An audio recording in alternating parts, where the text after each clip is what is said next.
Hello, this is pretty much my art table setup for today.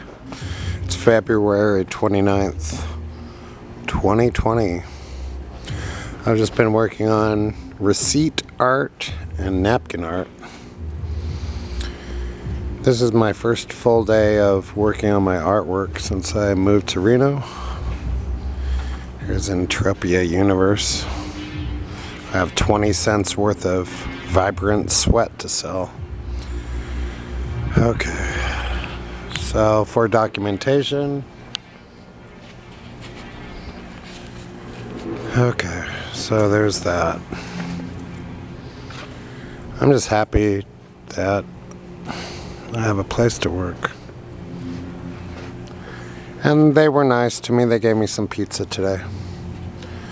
So it's not really much to say except it's a new beginning where I can actually do work on my days off.